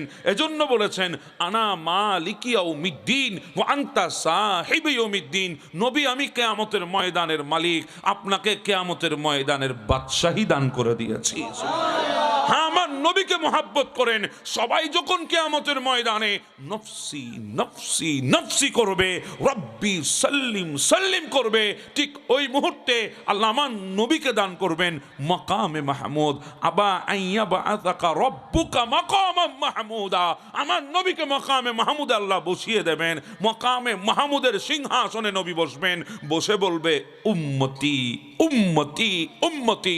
আল্লাহ আমার নবীকে মোহাব্বত করেন, এজন্য আরশ আজিমে নিয়ে গেছেন। নবীকে মোহাব্বত করেন, এজন্য আল্লাহ সব কিছু দেখিয়েছেন মেরাজের রাতে। নবীকে মোহাব্বত করেন, সমস্ত নবীর উপরে আমার নবীকে ইজ্জত দিয়েছেন। ওয়ারফা'না লাকা যিকরাক বলে আমার নবীর জিকির বুলন্দ করেছেন, তারিফ বুলন্দ করেছেন, প্রশংসা বুলন্দ করেছেন। এমন ভাবে বুলন্দ করতে করতে করতে ওই কাল হাসরের ময়দানে সবাই আল্লাহর দরবারে আমার নবীর বিপরীতে নফসি নফসি বলবে। আমার আল্লাহ নবীকে খুশি করার জন্য ব্যস্ত থাকবে, আর আমার নবী আমাদেরকে খুশি করার জন্য ব্যস্ত থাকবে। আল্লাহ ভালোবাসে নবীকে, নবী ভালোবাসে, জি বলেন না, আমাদেরকে। আল্লাহ আমাদেরকে ভালোবাসে, আমাদেরকে মোহাব্বত করে বানিয়েছেন। ইউহিব্বুহুম ওয়া ইউহিব্বুনাহু। বেশি মোহাব্বত আল্লাহ আমাদেরকে করেন, আমাদেরকে বেশি ভালো আল্লাহ বাসেন, বেশি মোহাব্বত আল্লাহ আমাদেরকে করেন। আল্লাহ এরপরে আমাদেরকে যেই নবী দিয়েছেন তিনিও কি কম মোহাব্বত করে আমাদেরকে? আজিজুন আলাইহি মা আনিতুম হারিসুন আলাইকুম। ঠিক আছে না? আল্লাহ বলছেন কোরআনে, তোমাদেরকে এমন নবী দিয়েছি, আজিজুন আলাইহি মা আনিতুম হারিস। সুবহানাল্লাহ। এমন নবী দিয়েছি যেই নবী উম্মতের পেরেশানি সহ্য করতে পারে না। যেই নবী উম্মতের পেরেশানি সহ্য করতে পারে না, যেই নবী উম্মতের জন্য হামেশাই ব্যাকুল থাকে। বলছেন কে? এটা কোরআনের আয়াত। কে বলছেন? আল্লাহ বলছেন। অসুবিধা হচ্ছে আপনাদের? আল্লাহ বলছেন যেই নবী উম্মতের জন্য ব্যাকুল, যেই নবী উম্মতের জন্য দিওয়ানা, উম্মতের কষ্ট নবী সহ্য করতে পারেন না। এজন্য তো পৃথিবীর বুকে আমার নবীকে বাবা হারানোর ব্যথায় আমার নবীর চোখের পানি আনতে পারে নাই। মা চলে গেছে 6 বছর বয়সে ওই আবওয়া নামক জায়গায়, মায়ের বিদায়ী আমার নবীর চোখের পানি আনতে পারে নাই। আমার নবীকে তাইফের ময়দানে পাথর মারা হয়েছে, পাথর, চিকন চিকন পাথর আমার নবীর শরীরে ঢুকেছে। আমার নবী যখন সেগুলা বের করতে গেলেন, হুলকি দিয়ে রক্ত পড়েছে। ওই কষ্ট আমার নবীর চোখের পানি আনতে পারে নাই। হ্যাঁ, নবী যখন তাইফের ময়দানে হাঁটছিল, নবীর হাঁটার রাস্তায় কাঁটা বিছিয়ে দিয়েছে, কাঁটা লেগেছে নবীর কদমে, কিন্তু আমার নবী কাঁটা লাগার কষ্টে চোখের পানি আনতে পারে নাই। হায় আল্লাহ, হায় আল্লাহ, ও তায়েববাসীরা আমার নবীর কদমের উপরে পাথর মেরেছে, একটা কদম রক্তাক্ত হয়ে গেছে, আঘাতপ্রাপ্ত হয়েছে। আমার নবী বটে নিয়েছেন, এক কদমের উপরে দাঁড়িয়েছিলেন, ওই কদমের উপরও আঘাত করেছে। 2টা কদম যখন আঘাতে রক্তাক্ত হয়ে গেছে, আমার নবী বটে হাঁটু গেড়ে জমিনে বসে গেছে। ওই তায়েববাসীরা এসে আমার নবীর কলার ধরে একবার উপরে তুলেছে, আমার নবীকে আছাড় দিয়ে ফেলেছে। আমার নবীকে তায়েববাসীর দেওয়া কষ্টে চোখের পানি আনতে পারে নাই। হায় আল্লাহ, ওই নবী যেই নবীকে শিয়াবি আবি তালেবের ঘরের মধ্যে আমার নবীকে বন্দি করে রাখা হয়েছে, রসদ সামগ্রী বন্ধ করে দিয়েছে, খানা ফিনা সরবরাহ বন্ধ করে দিয়েছে। আমার নবী গাছের পাতা ছিঁড়ে চাবিয়ে চাবিয়ে রস খেয়ে আমার নবী ক্ষুধা নিবারণ করেছেন। ওই ক্ষুধার জ্বালা আমার নবীর চোখের পানি আনতে পারে নাই। খাদিজাতুল কুবরা, নবীর কুলিজা টুকরা বিবি, আমাদের মা দুনিয়া থেকে চলে গেছে। ওই কষ্টে আমার নবীর চোখের পানি আনতে পারে নাই। যখন কেউ ছিল না, আবি তালিব কলিজার মধ্যে আমার নবীকে রক্ষা করেছে, হেফাজত করেছে। ওই কুফারে আরবদের কালো থাবা থেকে আমার নবীকে হেফাজত করেছে। সে আবি তালিব দুনিয়া থেকে চলে গেছে, সেই কষ্টে আমার নবীর চোখের পানি আনতে পারে না। হায় আল্লাহ, আমার নবী খানায়ে কাবার সামনে সিজদা দিয়েছে রবের দরবারে। উতবা এসে নারী বুড়ি এনে আমার নবীর কাঁধে চাপিয়ে দিয়েছে। সাইবা এসে রক্ত আর চর্বি এনে আমার নবীর মাথার উপরে রেখেছে। পেছন দিক থেকে আমার নবীর জুব্বা ধরে টান দিয়েছে। আমার নবীর জুব্বা ছিঁড়ে গেছে। আমার নবী মাথা তুলতে পারে না। নারী বুড়ির চাপে, নারী বুড়ির ওজন এত বেশি ছিল, মা ফাতেমাতু জোহরা দৌড় দিয়ে এসেছে, নারী বুড়িগুলা সরিয়েছে, আমার নবী মাথা উঠিয়েছেন। আমার নবীর চেহারা রক্তাক্ত, মা ফাতেমাতু জোহরা দেখে চোখের পানি ছেড়ে দিয়েছে। মা ফাতেমার চোখের পানি দেখে আমার নবীর চোখের পানি আসে নাই। আমার নবী খানায়ে কাবা তাওয়াফ করছে, কাফেররা নবীকে গালি দেয় একবার, গালি দেয় দুইবার, গালি দেয় তিনবার। আমার নবী তাকাই না, তাকাই না, থাকাই না। তারা রাগান্বিত হয়ে আমার নবীকে দুই পাশ থেকে রুমাল দিয়ে টান দিয়েছে। আমার নবীর শ্বাস রোধ হয়ে গেছে, জিহ্বা বের হয়ে গেছে, চোখ বড় বড় হয়ে গেছে। এত কষ্ট আমার নবীকে দিয়েছে, আমার নবীর চোখের পানি আনতে পারে নাই। আবু জাহেল লাঠি দিয়ে বাড়ি দিয়েছে আমার নবীর মাথা মুবারকে, রক্ত পড়েছে। আমার নবী ওই কষ্টে চোখের পানি আনতে পারে নাই। আমার নবীকে আল্লাহ বলেছে খানায়ে কাবা ছেড়ে দেওয়ার জন্যে। আমার নবী ছেড়ে দিয়েছে। খানায়ে কাবা ছাড়ার কষ্টে আমার নবী চোখ দিয়ে পানি ফেলে নেয়। আল্লাহ বলেছে মক্কা ছেড়ে দিতে হবে। আমার নবী প্রিয় শহর মক্কা ছেড়ে দিয়েছে। মক্কা ছাড়ার কষ্ট আমার নবীর চোখ দিয়ে পানি আনতে পারে নাই। আমার আল্লাহ বলেছে বাবার বিটা ছেড়ে দিতে হবে, হিজরত করে মদিনায় যেতে হবে। আমার নবী ছেড়ে দিয়েছে। বাবার বিটা ছেড়ে দেওয়ার কষ্টে আমার নবীর চোখ দিয়ে পানি আনে নাই। উহুদের ময়দানে আমার নবীর দন্দন শহীদ করেছে। দন্দন শহীদ হওয়ার কষ্টে আমার নবীর চোখের পানি আসে নাই। আমার নবীর মাথার উপরে লোহার টুপি ছিল, ওই টুপি ভেঙে টুকরো আমার নবীর মাথা মুবারকের ভেতরে ঢুকে গেছে। আর সহ্য করতে পারে না। হাঁটতে হাঁটতে আমার নবী উহুদের পর্বতের পাদদেশে আমার নবী আশ্রয় নিয়েছেন। হাত দিয়ে উহুদের পাহাড়কে স্পর্শ করেছে। যেখানে আমার নবীর হাত মুবারক লেগেছে উহুদের পাহাড়ের মধ্যে, ওই পাহাড় নরম মোমের মতো গলে গেছে। আমার নবীর জন্য নরম হয়ে গেছে। যদ্দূর গেছে আমার নবীর হাত, তো দূর পর্যন্ত ওই পাহাড় ভেতরে ঢুকে গেছে। আমার নবীর হাত মুবারকের চিহ্ন ওই পাহাড়ের গায়ে আজও পর্যন্ত লেগে আছে। আমার নবী সামনে গিয়েছেন, ছোট একটি গুহা, আমার নবী ঢুকেছেন। ঢুকে আমার নবী সেখানে মাথার যন্ত্রণা সহ্য করতে না পেরে আমার নবী একটু করে মাথা মুবারক রাখলেন। উহুদ নরম হয়ে গেছে, পাথর নরম হয়ে গেছে। আমার নবীর জন্য তুলা হয়ে গেছে, শিমুল তুলার চাইতে আরো নরম হয়ে গেছে। আমার নবীর মাথা যদ্দূর রেখেছে, যদ্দূর ভার দিয়েছে, তদ্দূর পর্যন্ত পাহাড় ভেতরে ঢুকে গেছে। আমার নবীর মাথা মুবারকের সায়েন্স অনুযায়ী ওই পাহাড়ের গায়ে আজও পর্যন্ত নিশানা লেগে আছে। জিবরিল আমার নবীকে কুলে নিয়ে উহুদের উপরে উঠেছে। উহুদ দুই ভাগ হয়ে গেছে, আমার নবীকে রাখা হয়েছে। ওই কষ্টগুলা আমার নবীর চোখের পানি আনতে পারে নাই। খায়বরের প্রান্তে আমার নবী কুদার জ্বালায় পেটের মধ্যে পাথর বেঁধেছে। ওই কুদার কষ্ট আমার নবীর চোখের পানি আনতে পারে নাই। আল্লাহ বলেছি ইয়া রাসূলুল্লাহ, আপনার হাসানকে, আপনার হুসাইনকে আমার দ্বীনের জন্য কোরবান করতে হবে। আমার নবী হাসনাইনে করিমাইনের ব্যথায় চোখের পানি ফেলে নাই। ফাতেমা 5 দিন পর্যন্ত না খেয়ে নবীর দরবারে এসেছে। আমার নবী ফাতেমার ক্ষুধার চেহারা দেখে চোখের পানি আনে নাই। যেই নবীর হায়াতের 63 বছর উম্মতের জন্য কাটিয়েছে জমিনের উপরে, হাজার কষ্ট সহ্য করেছে, চোখের পানি আসে নাই। কিন্তু যখন আমার নবী মদিনার জমিনে গারে সিজদার ভেতরে গিয়ে আমার নবী যখন রবের দরবারে সিজদা দিয়েছে, সেদিন নবীর হৃদয় ফেটে রব্বি বলে উম্মতি বলে বলে চোখের পানি পেলে পেলে কেঁদেছে, সেই চোখের পানি এখনো গারে সিজদার মধ্যে লেগে আছে, সেখান থেকে মেশকম্বরের মতো খুশবু বের হচ্ছে। এমন ভালোবাসা পৃথিবীর বুকে উম্মতকে আর কেউ বাসে নাই যেই ভালো আমার নবী আমাদেরকে বেসেছেন।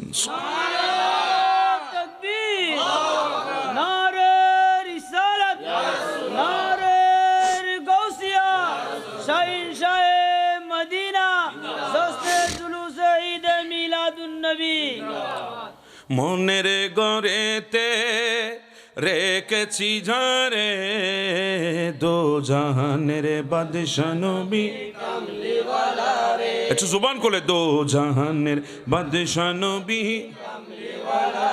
আমার মায়ার নবী রে, আমার জানের নবী রে, আমার মায়ার নবী রে, আমার জানের নবী রে, দো জাহানের বাদশা নবী।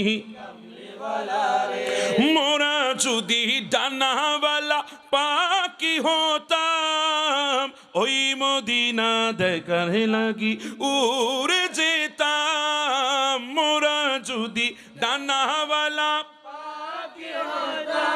ওই মদিনা দেখার লাগি উড়ে যেতাম।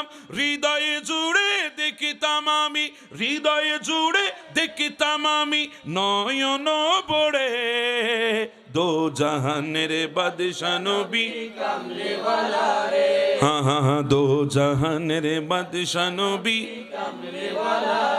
মনের গড়েতে রেখেছি যারে দো জাহানের বাদশা নবী, মায়ার নবী রে, আমার জানের নবী রে, আমার মায়ার নবী রে, আমার জানের নবী রে, দো জাহানের বাদশা নবী কামলিওয়ালা রে। আল্লাহুম্মা সাল্লি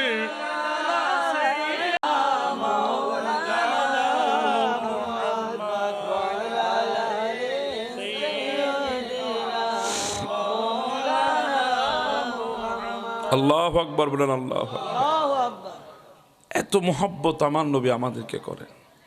এজন্য আল্লাহ বলেছেন আজিজুন আলাইহি মা আনিতুম হারিসুন আলাইকুম। এত মোহাব্বত নবী আমাদেরকে করেন, এত ভালো নবী আমাদেরকে বাসেন। আজকে আমরা এমন এক ভাগ্যবান, 2025 শেষ হওয়ার লগ্নে আমরা বসে আছি, 2024 ডুবতেছে। হয়তো ভেতরে ভেতরে হাজার জনে হাজার বেহায়াপনার মধ্যে লিপ্ত, কিন্তু আমরা আজকে এখানে বসে নবী পাকের জিকির করছি। আজকের দিনটা, আজকের এই বছরের শেষ দিনটা, আগামী বছরের আগমনের মুহূর্তটা কাল হাসরের ময়দানে আমাদের পক্ষে সাক্ষী দেবে ইনশাআল্লাহ। কথা বলেন ঠিক না বেঠে? এটা আমাদের আকীদা আছে না নাই? বিশ্বাস আছে না নাই? অবশ্যই আছে। বেশি মোহাব্বত করেন নবী আমাদেরকে, আল্লাহ আমাদেরকে মোহাব্বত করেন। কেমন মোহাব্বত জানেন? আল্লাহ আল্লাহ আল্লাহ। অসুবিধা হবে আপনাদের? মসনদে আহমদ ইবনে হাম্বলের মধ্যে হাদিস নোট আছে। মসনদে আহমদ ইবনে হাম্বলের মধ্যে হাদিস নোট হচ্ছে, সাইয়েদনা আবু বকর সিদ্দিক রাদিয়াল্লাহু তাআলা একদিন আমার নবীর দরবারে বসে আছেন। আমার নবী ওই মজলিসের মধ্যে উপস্থিত, আমার নবীও বসে আছে। হঠাৎ এক বান্দা এসে সাইয়েদনা আবু বকর সিদ্দিক রাদিয়াল্লাহু তাআলা কে গালাগালি শুরু করেছেন, গালিগালাজ শুরু করেছেন, অপবাদ দেওয়া শুরু করেছেন, মিথ্যা তোহমত দেওয়া শুরু করেছেন। আবু বকর সিদ্দিক চুপ করে ওই বান্দার দিকে তাকিয়ে আছে, মুস্কি মুস্কি হাসতেছেন। সুবহানাল্লাহ। আমরা বসে থাকবো? আমরা বসে থাকবো? কেউ যদি এসে আমাদেরকে গালি দেয় আমরা বসে থাকবো? কেউ যদি এসে আমাদেরকে অপবাদ দেয়, মিথ্যা তোহমত দেয়, আমরা বসে থাকবো? কখনো না। কিন্তু আবু বকর সিদ্দিক বসে আছেন, মুস্কি মুস্কি হাসতেছেন। ধৈর্যের সাথে ওই মুহূর্তগুলো আবু বকর সিদ্দিক খুব সুন্দরভাবে সেগুলাকে আবু বকর সিদ্দিক অতিবাহিত করছেন, পরিস্থিতি মোকাবেলা করছেন ধৈর্যের সাথে। আমার নবী সিদ্দিক আকবরের দিকে তাকিয়ে তাকিয়ে আমার নবীও হাসতেছেন। সুবহানাল্লাহ। আমার নবীও মুস্কি মুস্কি হাসতেছেন। কিন্তু ওই বান্দার গালাগালি থামে না, গালিগালাজ থামে না, অপবাদ থামে না। তুমুলভাবে সে গালাগালি করা শুরু করলো, অপবাদ দেওয়া শুরু করেছে, মুখ খারাপ করা শুরু করেছে, খারাপ খারাপ শব্দ উচ্চারণ করা শুরু করেছে। সিদ্দিক আকবর ধৈর্য ধারণ করে বসে আছে। আমার নবী আবু বকর সিদ্দিকের এই অবস্থা দেখে আমার নবী হাসে, মাঝে মাঝে আবু বকর সিদ্দিকও মুস্কি মুস্কি হাসে। কিছুক্ষণ পর এমনভাবে চরম পর্যায়ে ওই বান্দাটা অপবাদ দেওয়া শুরু করেছে, এমন চরম পর্যায়ে অশ্লীল শব্দ বের করা শুরু করেছে, আবু বকর সিদ্দিক আর নিজেকে থামাতে পারে নাই। তিনি উঠে ওই বান্দার জবাব দেওয়া আরম্ভ করেছে। যেই দিকে আবু বকর সিদ্দিক জবাব দেওয়া আরম্ভ করলো, আমার নবী চট করে মজলিস থেকে উঠে আমার নবী হাঁটা দিলেন। আমার নবী যখন মজলিস থেকে উঠে চলে গেলেন, আবু বকর সিদ্দিক ঘাবড়িয়ে গেছে।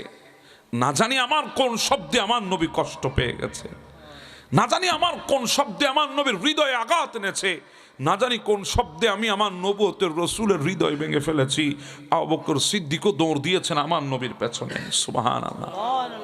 আমার নবী চলে গেছেন হুজরায়, আবু বকর সিদ্দিকও পেছন পেছন গেলেন। ইয়া রাসূলুল্লাহ, আমাকে অনুমতি দিলে আমি ভেতরে আসতাম। বলে হ্যাঁ আসো। বলে ইয়া রাসূলুল্লাহ, আমার কোন শব্দে আপনার হৃদয় ভেঙেছে আমাকে একটু বলেন। ইয়া রাসূলুল্লাহ, আপনি দেখেছেন আমি অনেকক্ষণ সহ্য করেছি, অনেকক্ষণ ধৈর্য ধারণ করেছি, বসেছিলাম, আমি দেখছিলাম সে থামে কিনা। ইয়া রাসূলুল্লাহ, সে থামছে না। সে যখন বড় বড় কথা আরম্ভ করেছে, অপবাদ শুরু করেছে, ইয়া রাসূলুল্লাহ নিজেকে আর থামিয়ে রাখতে পারি নাই, এজন্য আমি কথা বলা শুরু করেছি। ইয়া রাসূলুল্লাহ, আপনি কি আমার কথাগুলাই কি কষ্ট পেয়েছেন? আপনার হৃদয়ে কি আঘাত এনেছে? আমার নবীকে আবু বকর সিদ্দিক বলেন, ইয়া রাসূলুল্লাহ কেন উঠে এসেছেন? আমার নবী বলে, আবু বকর তুমি যখন চুপ করেছিলা, আবু বকর তুমি দেখো নাই, আমি নবী দেখেছি।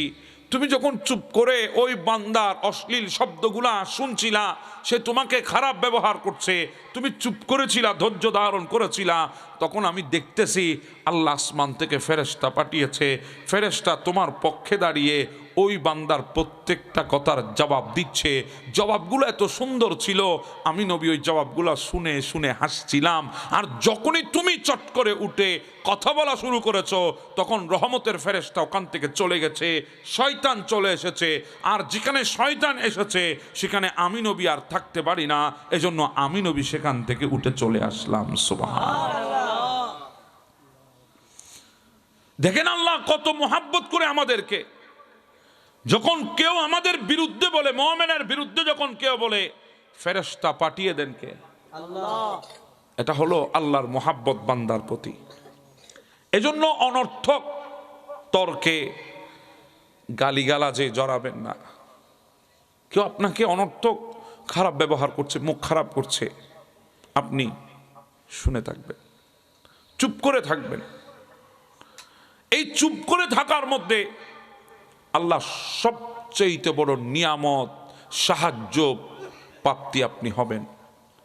এই যে চুপ করে আছেন, মানুষ আপনাকে খারাপ বলছে, আপনি চুপ করে আছেন, গালি দিচ্ছে, আপনি চুপ করে আছেন, অশ্লীল শব্দ আপনার বিরুদ্ধে বের করছে, আপনি চুপ করে আছেন, অনর্থক তর্কে আপনাকে গালিগালাজ করছে, আপনি চুপ করে আছেন।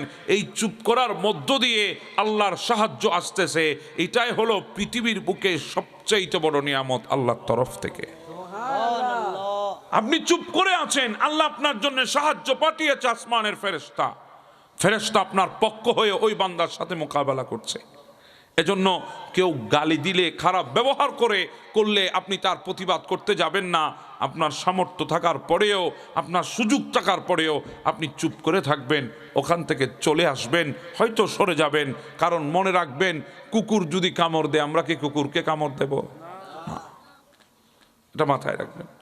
আমার নবী এর পরে বলেছেন, আবু বকর তিনটা কাজ হবে পৃথিবীর মধ্যে দিবা আলোকের মতো স্পষ্ট, এই তিনটা কাজ হবেই হবে।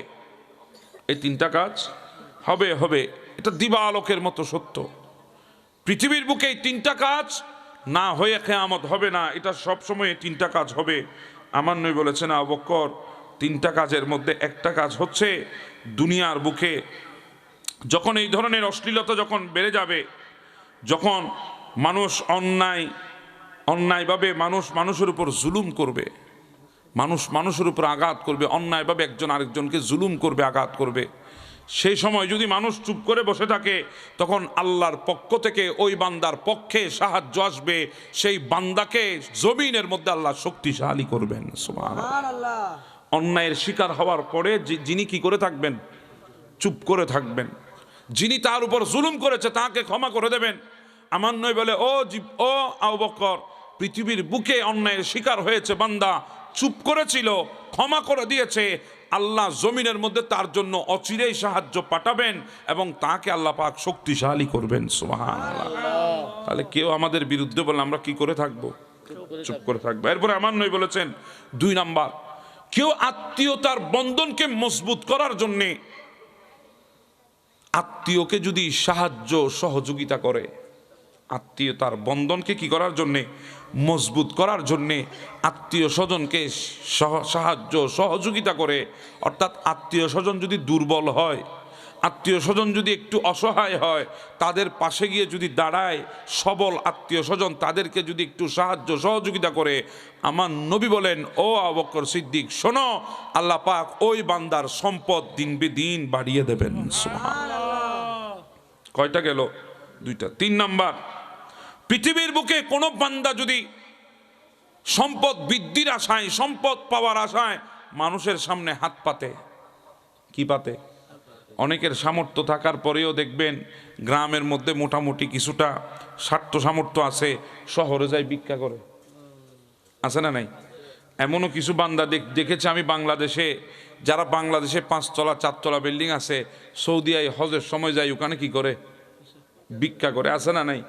আমার নবী আজ থেকে অনেক বছর আগে, 1500 বছর আগে বলেছেন, কেউ সম্পদ বৃদ্ধির আশায় যদি মানুষের সামনে হাত পাতে, আল্লাহ পাক তার সমস্ত সম্পদকে আল্লাহ ধ্বংস করে দেবেন, তার ভেতরে অভাব অনটন আল্লাহ পাক নাজিল করবেন, তার অভাব অনটন শুরু হয়ে যাবে, তার সম্পদ আল্লাহ ধ্বংস করে দেবেন।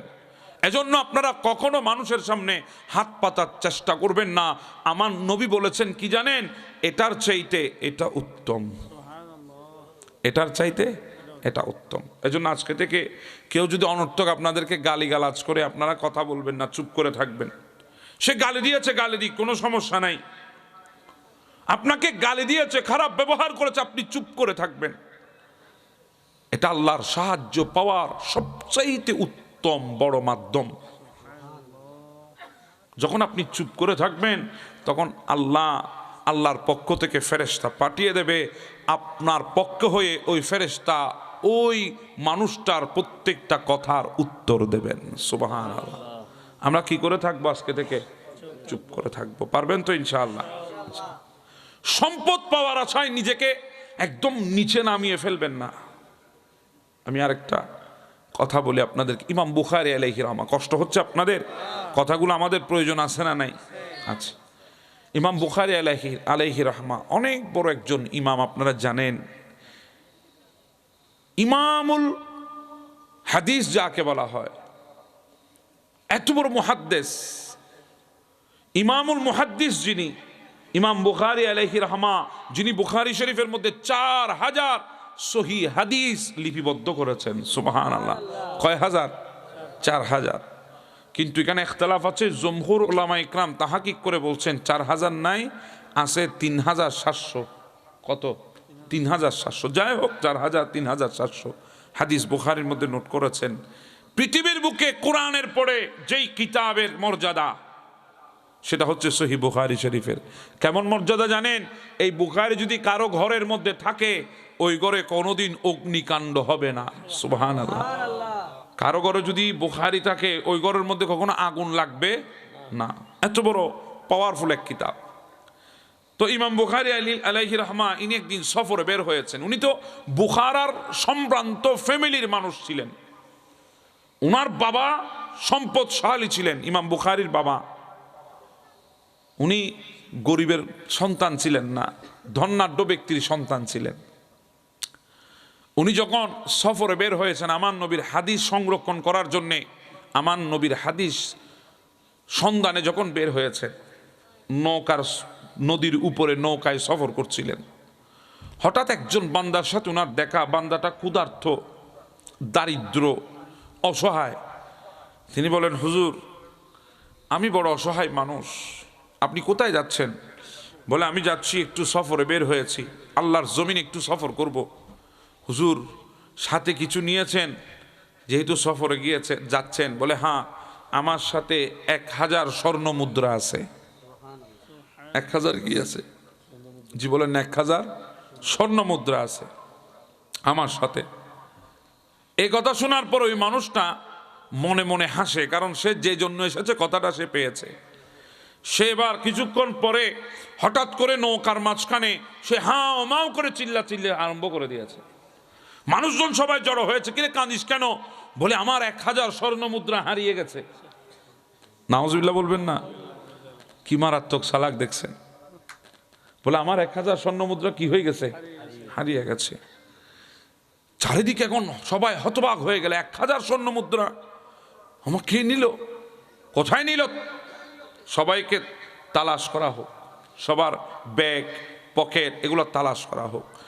ইমাম বুখারী মনে মনে চিন্তা করে, মানুষটা তো অনেক বড় মারাত্মক মানুষ, এখন সবাই এসে যদি আমার কাছে তালাশ করে, আমার কাছে তো 1000 স্বর্ণ মুদ্রা পাবে, আমি হাজারও যদি বলি এগুলো আমার, কেউ বিশ্বাস করবে না। এখন আমি কি করব চিন্তা করতে করতে ইমাম বুখারী 1000 স্বর্ণ মুদ্রার সবগুলা পানির মধ্যে ফেলে দিয়েছে।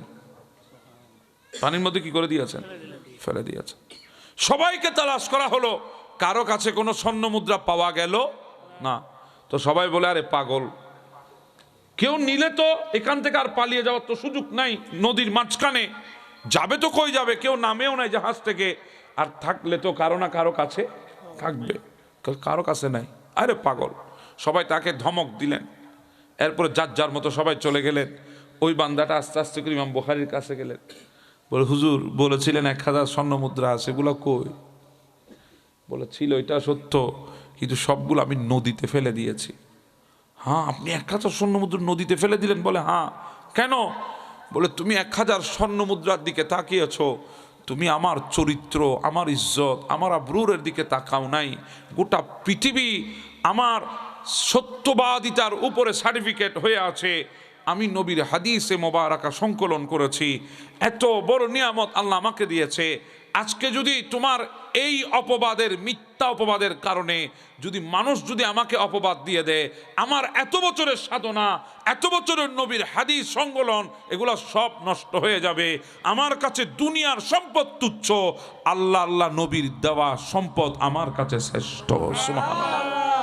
এজন্য চরিত্র নষ্ট করে সম্পদ কামাবেন না। চরিত্র নষ্ট করে যে সম্পদ কামাবেন, ওই সম্পদ জীবনেও কোনোদিন আপনার জন্য কল্যাণ বয়ে আনতে পারে না। এজন্য মনে রাখবেন, পৃথিবীর বুকে যারা চরিত্র নষ্ট করে সম্পদ কামিয়েছে, জামানা সাক্ষী, তারা কেউ সুখের মধ্যে নাই। যারা অস্থির মানুষ দুনিয়াতে, প্রত্যেকটা বিষয় নিয়ে অস্থির, এদের কোনো বন্ধু বান্ধব নাই। আর যে ব্যক্তির চরিত্র খারাপ, ওই ব্যক্তির মধ্যে কখনো উদারতা নাই। ওই ব্যক্তির মধ্যে কখনো উদারতা নাই। যারা মিথ্যাবাদী, তাদের মধ্যে কোনোদিন আমানতদারিত্ব নাই। আর যারা হিংসাকারী, তারা জিন্দেগিতে কখনো শান্তিতে নাই। কথা বলেন ঠিক না বেঠে? এজন্য মনে রাখবেন, চরিত্র নষ্ট করে সম্পদ কামাবার চেষ্টা করবেন না। আল্লাহ আমাদেরকে বোঝার তৌফিক দান করে দিক। আমার বাবারা, আমার নবী আমাদেরকে কেমন মোহাব্বত করেন, কেমন ভালো আমার নবী আমাদেরকে বাসেন। আমার নবী পাক আলাইহিস সালাম, আমার নবীর দরবারের মধ্যে একজন ক্ষুধার্ত বান্দা আমার নবীর দরবারে এসেছে। এশারের ওয়াক্তের পরে আমার নবীর দরবারে ওই যুবকটাকে বসালেন। জিজ্ঞাসা করেছে, কিছু খেয়েছো কিনা? বলে, ইয়া রাসূলুল্লাহ, আমি কিছু খাই নাই। আমার নবী তার খাবারের ব্যবস্থা করেছেন। ওই বান্দা আমার নবীর দরবারে সপ্তাহে কয়েকবার আসতো। আমার নবীর দরবার থেকে ওই বান্দার দরবার ছিল, ঘর ছিল 3 মাইল দূরে। কয় মাইল? 3 মাইল দূরে। ওই বান্দা আমার নবীর দরবারে আসতো, সপ্তাহে কয়েকবার আমার নবীর পেছনে নামাজ আদায় করত। যোহর, আসর, মাগরিব, এশা, এসা পড়ে আবার ঘরের মধ্যে চলে যেত। ওনার নাম ছিল নোমান বিন বশীর। আমার নবীর সাহাবী হযরতে নোমান আমার নবীর দরবারে সপ্তাহে কয়েকবার আসতেন। কয় ওয়াক্ত নামাজ আদায় করত? জি বলেন না, কয় ওয়াক্ত? 4 ওয়াক্ত, যোহর, আসর, মাগরিব, এশা, এরপরে আবার চলে যেত। একদিন আমার নবীর দরবারে আসলেন, বাহিরে গুড়ি গুড়ি বৃষ্টি পড়ছে। আমার নবী ডাক দিয়ে বলে, নোমান চলে যাবা? বলে, হ্যাঁ ইয়া রাসূলুল্লাহ চলে যাবো, এশা হয়ে গেছে, এশা পড়েছি, এখন ঘরে চলে যাব। নবীর দরবার থেকে ঘর কয় মাইল দূরে? 3 মাইল দূরে। আমার নবী বলে, নোমান কোন লাইট কিংবা চেরাগ তোমার সাথে আছে কিনা বলো। বলি, ইয়া রাসূলুল্লাহ আমার কাছে কোনো লাইট নাই, ইয়া রাসূলুল্লাহ আমার কাছে কোনো চেরাগ নাই। আমার নবী বলে, নোমান তাহলে কিভাবে যাবা? যাবার জন্য তো চেরাগ চাই, যাওয়ার জন্য তো লাইট চাই, তুমি কিভাবে যাবে? বলে, ইয়া রাসূলুল্লাহ অসুবিধা নাই, আমি আস্তে আস্তে করে চলে যাব। আমার নবী বলে, না না রে নোমান, রাত গভীর হয়েছে, গুড়ি গুড়ি বৃষ্টি পড়ছে। যখন আসমান থেকে বৃষ্টি পড়ে, বিষাক্ত পোকামাকড় নিচু জমিন থেকে রাস্তার উপরে উঠে যায়। নোমান তোমার কষ্ট হবে, তুমি এভাবে যেতে পারবা না। নোমান আমার কাছেও কোনো চেরাগ নাই, আমি তোমাকে দেব, যেই চেরাগের আলোয় তুমি যেতে পারবে, এমন কোনো চেরাগ তো আমার কাছেও নাই। আমার নবী বলে, নোমান এখন কি করবা? বলে, ইয়া রাসূলুল্লাহ অসুবিধা নাই, আমি চলে যেতে পারবো। আমার নবী বলে, না না, কারণ নবী উম্মতকে বড় মোহাব্বত করে। আমার নবী বলে, নোমান তোমার হাতে কি? বলে, ইয়া রাসূলুল্লাহ আমার হাতে লাঠি। বলে, লাঠিটা আমাকে দাও। আমার নবী লাঠিটা ধরলেন, ধরার পর বলে, নোমান এবার তোমার হাতে নাও, যাও এবার তুমি তোমার ঘরে চলে যাও। ও নোমান, তুমি যখন এই লাঠিটা নিয়ে রাস্তার মধ্যে বের হবা, এই লাঠি থেকে একটা আলো বের হবে, সামনে 20 হাত, পেছনে 20 হাত, ডানে 20 হাত, বামে 20 হাত তোমার জন্য আলোকিত করে দেবে। লাঠির থেকে কি বের হবে? জি হন না, কিসের থেকে বের হবে? লাঠির থেকে। ওই লাঠি মাত্র আমার নবী ধরেছেন, আমার নবী ধরেছেন, আবার দিয়ে দিয়েছেন। এতটুকুর মধ্যে ওই লাঠির মধ্যে এমন পাওয়ার আসলো, ওই লাঠি নোমানকে আলো দেবে। সামনে 20 হাত, পেছনে 20 হাত, ডানে 20 হাত, বামে 20 হাত। নোমান আমার নবীর দরবার থেকে বের হবে। আমার নবী বলে, নোমান দাঁড়াও, তুমি যখন তোমার ঘরে যাবা, তোমার ঘরে চট করে ঢুকে পড়বা না, তুমি আগে লাঠিটা দিয়ে দরজার মধ্যে একটু আঘাত করবে, এরপরে আস্তে আস্তে ঘরের ভেতরে ঢুকবে। ইয়া রাসূলুল্লাহ কেন? বলে, কারণ তোমার ঘরের মধ্যে তোমার বিছানার পাশে একটা বিষাক্ত সাপ বসে আছে। ঘর আমার নবীর দরবার থেকে কয় কিলোমিটার দূরে? 3 মাইল দূরে। কয় মাইল? 3 মাইল দূরে। আমার নবী 3 মাইল দূরে বসে নোমানের ঘরে কি হয় আমার নবী জানে। জি বলেন না, সুবহানাল্লাহ বলবেন না। আমার নবী জানে নোমান বিপদে পড়বে, আমার নবী জানেন। আমার নবী সতর্ক করেছেন, নোমান তুমি ঘরের মধ্যে ঢুকার আগে দরজার মধ্যে তোমার লাঠি দিয়ে একটু বাড়ি দিবা, এরপরে তুমি ঘরের মধ্যে ঢুকবে, কারণ ঘরের ভেতর বিষাক্ত সাপ আছে। আমার নবীকে নোমান জিজ্ঞাসা করে, নবী গো ওই সাপটা কি? বলে, ওটা সাপ নয়, ওটা শয়তান। ওটা কি? শয়তান। আমার নবী 3 মাইল দূরে বসে নোমানকে হুঁশিয়ার করেছেন, কারণ নবীর দিলে উম্মতের মোহাব্বত আছে না নাই? জি বলেন, আছে না নাই? উম্মত যাতে কোনো অ্যাক্সিডেন্ট না করে, বলা মুসিবতের মধ্যে যাতে না পড়ে, আমার নবী সেই জন্য হামেশায় আল্লাহর দরবারে ফরিয়াদ করতেন, উম্মতকে এত বেশি মোহাব্বত আমার নবী করতেন। সুবহানাল্লাহ। বেশি মোহাব্বত করতেন উম্মতকে, বেশি ভালোবাসতেন উম্মতকে। আমার নবী উম্মতকে এতটাই মোহাব্বত আর ভালোবাসতেন, আমার নবীর দরবারে কেউ আসলে আমার নবী তাকে খালি হাতে খালি পেটে কখনো যেতে দিতেন না। আমার নবী তার জন্য মেহমানদারি করতেন। সুবহানাল্লাহ বলবেন না? এই আদর্শ আমার নবীর সাহাবীদের মধ্যেও ছিল। আমার নবীর সাহাবীদের মধ্যে এই আদর্শ ছিল। অসুবিধা হচ্ছে আপনাদের? আমার নবীর একজন সাহাবী নাম ওমর ইবনুল খাত্তাব, আপনার নাম শুনেছেন তো? উনি ইসলামী জাহানের দ্বিতীয় খলিফা, গোটা পৃথিবীর 22 লক্ষ বর্গ মাইলের শাসক। এখন তো মহাদেশ 7টা, তখন তো মহাদেশ ছিল 1টা 2টা মহাদেশ ছিল, এর চাইতে বেশি ছিল না। আমেরিকা ছিল না, তখন এশিয়া ছিল না। আমার নবী যখন দুনিয়ার জমিনে এসেছেন, এখন তো 7টা মহাদেশ। ফারুক আজমের বেলায় হয়তো 1টা না হলে 2টা মহাদেশ ছিল। এই 2-1 মহাদেশের 22 লক্ষ বর্গ মাইল যিনি শাসন করেছেন, পৃথিবীর অর্ধ জাহানের শাসক যিনি ছিলেন, হযরতে ওমর ইবনুল খাত্তাব। জোরে বলি সুবহানাল্লাহ। কোন ওমর জানেন?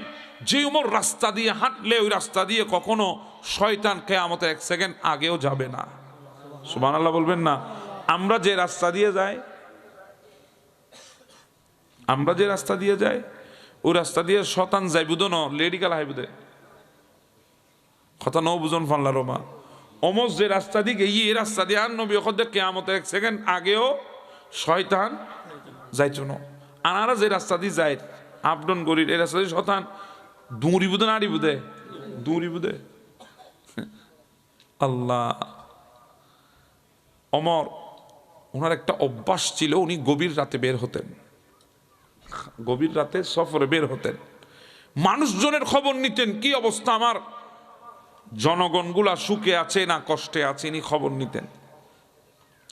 তো একদিন হাঁটতে হাঁটতে ইনি পাহাড়ের উপর দিয়ে উঠলেন, দেখতেছে একজন মানুষ একটা তাঁবু টেকে সামনে ছোট একটু আগুন জ্বালিয়ে বসে আছে।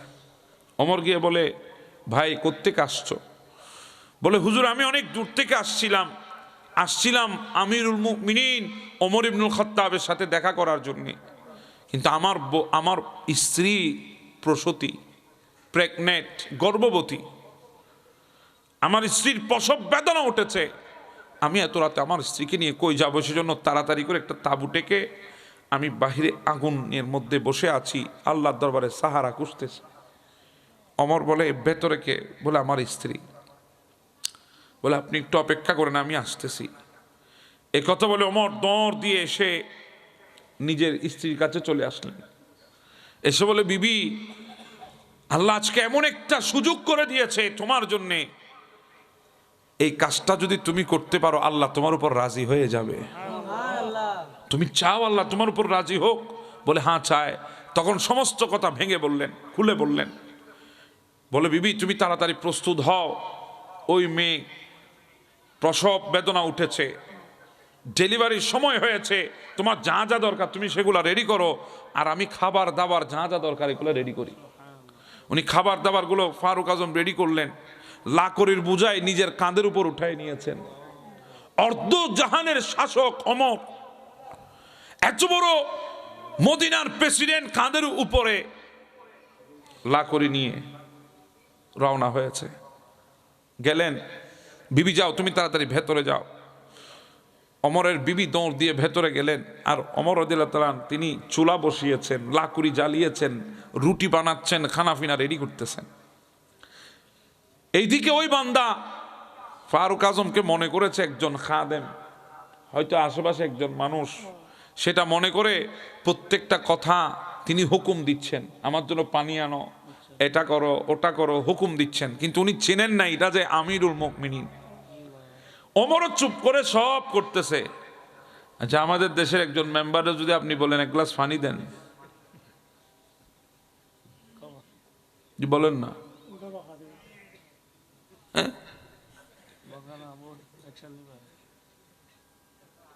জিন্দেগিতে আর সমাজে থাকতে পারবেন? জি বলেন না। আমি মেম্বার মানুষ, তুই আর একে ফানির কথা কইলে হাসে না নেই? আমরা চেয়ারম্যানের চেয়ারে বসলে আমার সামনে আমার বাবার বয়সী মানুষ আছে নাকি সম্মানী মানুষ আছে সেদিকে আমাদের নজর যায় না, আমরা জুলুম করার জন্য প্রস্তুত হয়ে যায়। কথা বলেন ঠিক না? ফারুক আজম অর্ধজাহানের শাসক, 22 লক্ষ বর্গমাইলের শাসক। আল্লাহ, ইনি ওই বান্দা হুকুম দিচ্ছেন এটা আনেন এটা আনেন, ইনি আনতেছেন, ইনি করতেছেন, একটা শব্দ জুবান দিয়ে বের, উনিও চিনেন না এটা যে ওমর, জানেন না। হ্যাঁ, ইনাকে দেখে অবাক হয়েছে, অবাক অবাক। ওই রোম শহর থেকে, ইতালির রাজধানী রোম শহর থেকে খ্রিস্টানদের বড় এক সৈন্যবাহিনীর সেনাপতি এসেছে মদিনায় শুধুমাত্র ওমরকে দেখার জন্য। কেন জানেন? উনি শিকারে বের হয়েছেন, উনি শিকার করতে করতে করতে হযরতে ওমরের রাজ্যের ভেতরে ঢুকে গেছে, সীমানার ভেতরে ঢুকে গেছে। হঠাৎ করে দেখছেন একটা নদীর কিনারায় বাঘ আর হরিণ কাঁধে কাঁধ মিলিয়ে পানি খাচ্ছে। সুবহানাল্লাহ।